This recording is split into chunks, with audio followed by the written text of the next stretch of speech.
कि 79 chapters complete करने का टारगेट नहीं रखना। तुमको जरूरी नहीं है कि डिटेल लेक्चर देखो, 3 मंथ्स के अंदर या फिर 100 डेज के अंदर पूरा सिलेबस कंप्लीट करना है बायोलॉजी का स्पेशली। जितना प्रैक्टिस करोगे उतना ही आपका कॉन्सेप्ट क्लियर होगा। इनिशियली आप बायोलॉजी में ज्यादा टाइम दोगे, फिजिक्स में कम दोगे। जीरो से स्टार्ट करके नीट 2025 क्रैक करना है, वो भी 8 मंथ्स में, तो ये तभी पॉसिबल हो सकता है जब तुम स्टेप बाय स्टेप हर एक चीज फॉलो करो और आज से ही और अभी से ही मेहनत करना स्टार्ट करो। देखो नीट एग्जाम के लिए उतना ज्यादा टाइम नहीं है और ये टाइम का सही यूटिलाइज नहीं करोगे तो कोई फायदा नहीं है। नीट क्रैक करना पॉसिबल नहीं हो पाएगा।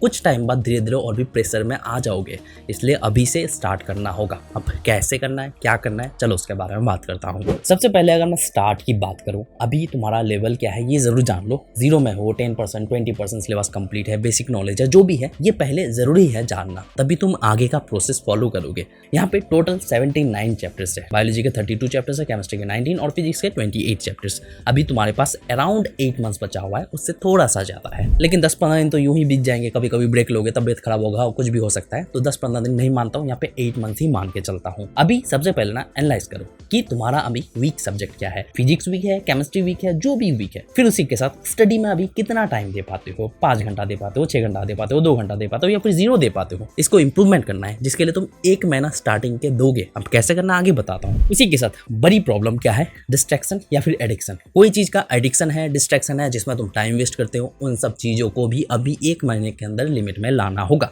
अदरवाइज वही चीज तुम्हारा टाइम खाएगा, नीट क्रैक नहीं कर पाओगे। उसी के साथ सबसे बड़ी चीज क्या है कि रीजन क्या है तुमको नीट क्रैक करना क्यों है। अगर तुम नीट क्रैक करना चाहते हो, कुछ रीजन तो होगा, डॉक्टर बनना क्यों है, ऐसा कोई रीजन होना चाहिए जो तुमको दिन रात मेहनत करने के लिए हमेशा मोटिवेट करे। अदरवाइज कोई रीजन नहीं है तो तुम बस टाइम वेस्ट ही करोगे, कुछ फायदा नहीं होगा। अब करना क्या है, सबसे पहले स्टेप 1 की बात करता हूँ। बेसिक्स सबसे पहले अच्छे से क्लियर होना जरूरी है। फिजिक्स के लिए बेसिक्स वाले चैप्टर्स ये हैं, बेसिक्स मैथ्स और वेक्टर अच्छे से क्लियर कर लेना है। फिजिक्स के बेसिक्स वाले चैप्टर्स कौन से, वीडियो मैंने ऑलरेडी बना रखा है, उस वीडियो को जाके देख लो। केमिस्ट्री के लिए सबसे पहले तो फिजिकल केमिस्ट्री में मोल कॉन्सेप्ट अच्छे से क्लियर करना जरूरी है। उसी के साथ ऑर्गेनिक केमिस्ट्री में आपका जीओसी अच्छे से क्लियर होना जरूरी है। इनऑर्गेनिक केमिस्ट्री के लिए केमिकल बॉन्डिंग और पीरियोडिक टेबल अच्छे से क्लियर होना जरूरी है, तभी बाकी चैप्टर्स आपको अच्छे से समझ में आएगा। केमिस्ट्री वाले वीडियो में मैंने ऑलरेडी ये सब कुछ कवर कर रखा है। और उसी के साथ बायोलॉजी तुम क्लास 11 से अच्छे से स्टार्ट करो, वहां से अच्छे से समझ में आने लगेगा। अब उसी के साथ अभी जो सबसे ज्यादा जरूरी है, क्योंकि हर एक स्टूडेंट का यही प्रॉब्लम होगा कि स्टडी अच्छे से नहीं हो पाती है, कंसिस्टेंसी मैनेज नहीं होता, फोकस अच्छे से नहीं कर पाते हैं। तो ये चीज ना तुमको पहले महीने में ये सब चीज तुमको ठीक करना जरूरी है, जिसके लिए एक चैलेंज लाने वाला हूँ कि स्टडी अगर नहीं होती है, फर्स्ट मंथ में डिस्ट्रैक्शन एडिशन को कैसे लिमिट में ला सकते हो, इन सब चीजों के लिए एक चैलेंज आने वाला। उस चैलेंज को अगर मेरे साथ कंप्लीट करोगे तो आराम से सब कुछ करने लगोगे। स्टडी में ज्यादा से ज्यादा टाइम भी दोगे,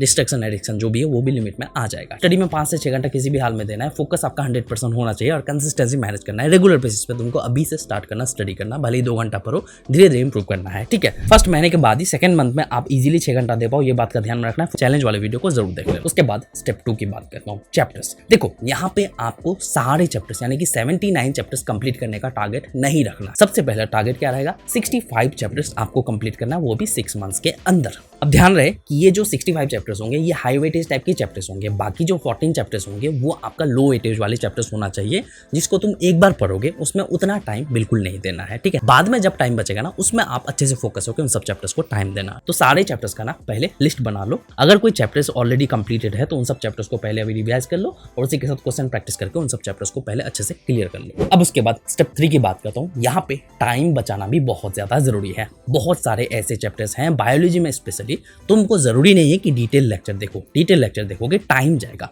डिटेल लेक्चर नहीं देख के 1 शॉट वीडियो से तुम टाइम बचा सकते हो। उसी के साथ चाहो तो कोई भी वीडियो को 2x स्पीड में देख के भी समझ सकते हो या फिर 1.5x स्पीड में देख के समझ सकते हो, जिसका टाइम बचा के क्वेश्चन प्रैक्टिस में टाइम दे सकते हो। क्वेश्चन प्रैक्टिस ज्यादा से ज्यादा करोगे, मिस्टेक्स को समझोगे, एनालाइज करोगे और भी कॉन्सेप्ट अच्छे से क्लियर होगा। क्वेश्चन प्रैक्टिस और PYQ जो है ना, आपको NCERT के हर एक पेज से रिलेटेड क्वेश्चन प्रैक्टिस करना है और हर एक लाइन से रिलेटेड क्वेश्चन प्रैक्टिस करना है, ताकि आप हर तरफ से प्रिपेयर हो पाओ, कोई भी लाइन आपका मिस ना हो।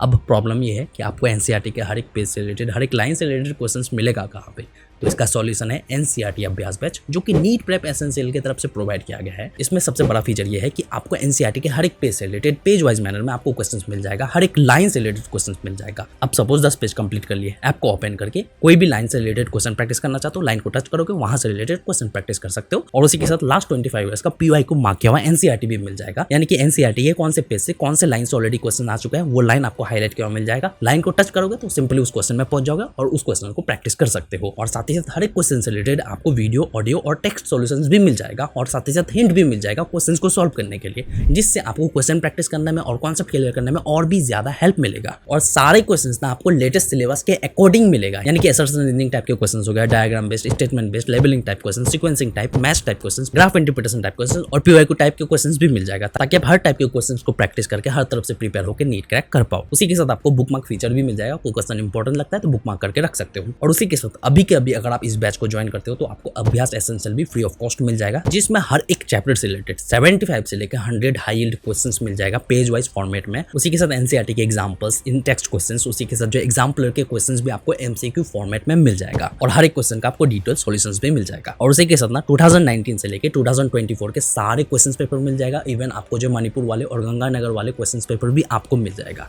तो अगर आप इस बैच को ज्वाइन करना चाहते हो तो अभी आपको 2,999 रुपीज देकर आप ज्वाइन कर सकते हो, या फिर अगर आप चाहो तो इसका कॉम्बो पैक ले सकते हो, जिसमें आपको बुक्स का पैकेज भी मिल जाएगा, जिसमें आपको पूरे 8 मॉड्यूल्स मिल जाएंगे, तो उसको भी ज्वाइन कर सकते हो, जो कि आपको 4,999 रुपीज में मिल जाएगा। तो अगर आप नीट के लिए सीरियस हो, टाइम बचाना चाहते हो, ज्यादा से ज्यादा क्वेश्चन प्रैक्टिस करना चाहते हो, क्वालिटी क्वेश्चन प्रैक्टिस करना चाहते हो, तो इसको जाकर ज्वाइन कर सकते हो। लिंक मैं आपको डिस्क्रिप्शन में प्रोवाइड कर दूंगा। तो चलो वीडियो में आगे बढ़ते हैं। उसके बाद अगर मैं स्टेप 4 की बात करूँ तो बायोलॉजी आपको कैसे स्टडी करना है। देखो, आपको डिटेल लेक्चर देखने की जरूरत नहीं है बायोलॉजी के लिए। स्टार्टिंग में आपको जो डिटेल लेक्चर देखना है कुछ चैप्टर से रिलेटेड, ताकि आप बायोलॉजी अच्छे से समझ पाओ।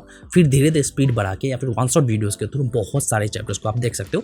मैक्सिमम ऐसे चैप्टर्स हैं जो आप वन शॉट वीडियोस के थ्रू या फिर स्पीड में आप उन सब लेक्चर को देख के कंप्लीट कर सकते हो। अगर आप इसमें टाइम बचा लिए तो आप एनसीईआरटी में बहुत ज्यादा टाइम दे पाओगे। एनसीईआरटी को 3 से 4 बार आराम से कंप्लीट कर पाओगे और एनसीईआरटी ही ज्यादा इंपॉर्टेंट है। एनसीईआरटी के हर एक लाइन को अच्छे से पढ़ना जरूरी है और आपको एनसीईआरटी के हर एक पेज से रिलेटेड क्वेश्चन प्रैक्टिस करना है, जो कि आप उस ऐप के थ्रू कर सकते हो या फिर किसी भी क्वेश्चन बैंक के थ्रू भी कर सकते हो। और वन शॉट वीडियोस ना आप चाहो तो यूट्यूब से आप आराम से देख सकते हो। वन शॉट वीडियोस आपको हर एक चैप्टर से रिलेटेड मिल जाएगा। उसी के साथ बायोलॉजी पढ़ने का जो सही तरीका है, आपको सबसे पहले लेक्चर देखना है, जो कि आप स्पीड में देख सकते हो। फिर उसके बाद जो आप एनसीईआरटी रीडिंग मारोगे, फिर उसके बाद जो क्वेश्चन प्रैक्टिस करोगे, फिर पीवाईक्यूज करोगे, फिर उसके बाद जो आपको रिवीजन करना है। कोई क्वेश्चन सॉल्व नहीं कर पाए तो क्यों क्वेश्चन सॉल्व नहीं कर पाए, उस क्वेश्चन से रिलेटेड टॉपिक को दोबारा से रिवाइज करना है। फिर सेम चीज आपको रिपीट करना है एक बार। फिर उसके बाद जो आप नोट्स, आपको जो है लॉन्ग और शॉर्ट नोट्स दोनों ही बनाना है। नोट्स आपको कोचिंग की तरफ से प्रोवाइड किए जाएंगे, तो उन नोट्स से इंस्पायर्ड होकर लॉन्ग नोट्स भी बना सकते हो और शॉर्ट नोट्स भी बना सकते हो। उसी के साथ आपको जो फाइनली सोने से पहले 10 से 15 मिनट देकर रिवीजन करना है पूरे दिन में जो भी पढ़े।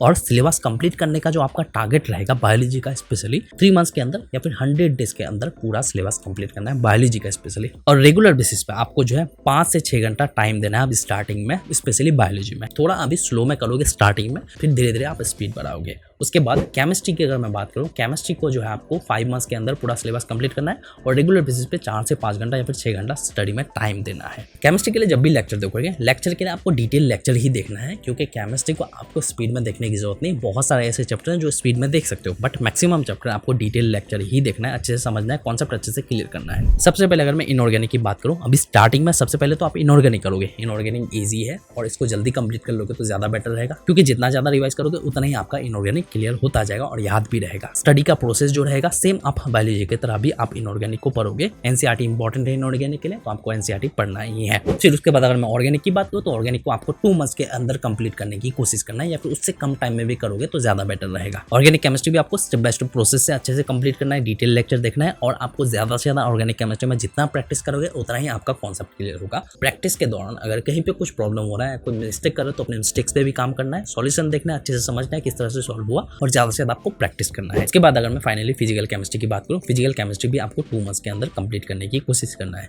बेसिक्स अच्छे से आपका क्लियर होना चाहिए और लेक्चर के दौरान आप जो है बुलेट पॉइंट्स भी लिख सकते हो अपने अकॉर्डिंग नोट्स बनाने के लिए, वरना जो आपको नोट्स प्रोवाइड किए जाएंगे उन नोट्स से इंस्पायर्ड होकर अपने अकॉर्डिंग नोट्स तो बनाओगे ही। लेक्चर आपको डिटेल ही देखना है, कॉन्सेप्ट आपका अच्छे से क्लियर होना चाहिए, ये बात का ध्यान में रखना है और सॉल्व एग्जांपल्स भी देखना है कि किस तरह से क्वेश्चन सॉल्व हुआ है, क्या क्या अप्लाई हुआ है, वो सब चीज आपको समझना है। फिर उसके बाद जो है एनसीईआरटी पढ़ लेना। एनसीईआरटी से रिलेटेड आप क्वेश्चन प्रैक्टिस करना जरूरी है, तो क्वेश्चन प्रैक्टिस चाहो तो उस ऐप्स के थ्रू भी कर सकते हो या फिर क्वेश्चन बैंक के थ्रू कर सकते हो। उसी के साथ जितना प्रैक्टिस करोगे फिजिकल केमिस्ट्री में उतना ही ज्यादा आपका कॉन्सेप्ट क्लियर होगा। और जितने भी फॉर्मूलाज हैं उन सारे फॉर्मूलाज का लिस्ट बना के रेगुलर बेसिस पे आपको जो है रिवाइज करना जरूरी है। अगर मैं फाइनली फिजिक्स की बात करूँ तो फिजिक्स में आपको 5 से 6 घंटा देना है रेगुलर बेसिस पे, बट ये टाइमिंग आपका बाद में देना है। इनिशियली आप बायोलॉजी में ज्यादा टाइम दोगे, बायोलॉजी का सिलेबस जल्दी से जल्दी कंप्लीट करने की कोशिश करोगे। केमिस्ट्री में भी टाइम दोगे स्टार्टिंग में, फिजिक्स में कम दोगे। बायोलॉजी का सिलेबस जैसे ही कंप्लीट हो जाएगा फिर जो आप फिजिक्स में टाइमिंग बढ़ा दोगे, 5 से 6 घंटा आप फिजिक्स में देने की कोशिश करोगे और आप जो है बायोलॉजी को 2 से 3 घंटा देके रेगुलर बेसिस पे रिवाइज करने की कोशिश करोगे। फिर केमिस्ट्री का कंप्लीट हो जाएगा तो फिजिक्स में आप 6 से 7 घंटा दोगे और केमिस्ट्री और बायोलॉजी को रिवीजन करने की कोशिश करोगे सेम टाइम पे। तो सबसे पहले फिजिक्स के लिए आपका बेसिक्स अच्छे से क्लियर होना जरूरी है। बेसिक्स अगर क्लियर नहीं हुआ तो फिजिक्स आपको समझ में ही नहीं आएगा। तो फिजिक्स अच्छे से कंप्लीट करना जरूरी है। स्टेप बाय स्टेप प्रोसेस से आपको जो है सब कुछ करना है। फिजिक्स में आपको कोई जरूरी नहीं कि जल्दी से जल्दी कंप्लीट करना है। फिजिक्स को जो आप 6 महीने के अंदर कंप्लीट करने की कोशिश करोगे। लेक्चर आप जब भी देखोगे कॉन्सेप्ट आपका अच्छे से क्लियर होना जरूरी है। जितने भी फॉर्मूलाज है सारे फॉर्मूलाज का आप लिस्ट बना लो। रेगुलर बेसिस पे आपको रिवाइज करना जरूरी है। उसी के साथ लेक्चर देखने के बाद आपको जो सॉल्व एग्जांपल्स देखना है, अच्छे से समझना है। उसी के साथ आपको जो क्वेश्चन प्रैक्टिस का लेवल जो है ना धीरे धीरे इंक्रीज करना है। यानी कि पहले इजी करोगे, मॉडरेट करोगे, फिर धीरे धीरे आप हार्ड टाइप के क्वेश्चंस को प्रैक्टिस करोगे। तभी जो आप फिजिक्स के साथ कंफर्टेबल हो पाओगे। जैसे एक सॉल्व एग्जांपल्स देख लिए, फिर आप जो है क्वेश्चन प्रैक्टिस करोगे। क्वेश्चन प्रैक्टिस का लेवल सेम आप धीरे धीरे इंक्रीज करोगे और जहां भी मिस्टेक कर रहे हो अपने मिस्टेक पे ही काम करना जरूरी है। जो क्वेश्चन सॉल्व नहीं कर पाए उन क्वेश्चन से रिलेटेड टॉपिक को आपको रिवाइज करना जरूरी है। फिर आपको जो है ज्यादा से ज्यादा क्वेश्चन प्रैक्टिस करना है। फिजिक्स में जितना ज्यादा क्वेश्चन प्रैक्टिस करोगे उतना ही आपका कॉन्सेप्ट क्लियर होता जाएगा। फिर फाइनली अगर मैं रिवीजन की बात करूं तो डेली बेसिस पे आपको रिवाइज करनी है और वीकली बेसिस पे रिवाइज करनी है। डेली बेसिस पे आप शॉर्ट नोट्स के थ्रू भी रिवाइज कर सकते हो या फिर क्वेश्चन प्रैक्टिस के थ्रू भी रिवाइज कर सकते हो, जो ऐप के बारे में बताया उसका सब्सक्रिप्शन लेके। और वीकली बेसिस पे आपको डिटेल्ड ही आपको रिवाइज करना है। डिटेल बेसिस पे आप जो है नोट्स के थ्रू रिवाइज कर सकते हो या फिर आप चाहो तो शॉर्ट वीडियोस को देख के भी रिवाइज कर सकते हो। यानी कि एक चैप्टर को 30 से 40 मिनट में कंप्लीट करा देता है, उस टाइप के वीडियोस को भी देख सकते हो। फिर उसके बाद जो आप टेस्ट दोगे या फिर क्वेश्चन प्रैक्टिस करोगे। इसके बाद जो आपको एनालिसिस भी करना है, यानी कि कितने क्वेश्चन सॉल्व कर पाए, कितने नहीं कर पाए। जो क्वेश्चन सॉल्व नहीं कर पाए, क्यों नहीं कर पाए, उन क्वेश्चन से रिलेटेड टॉपिक को दोबारा से रिवाइज करना है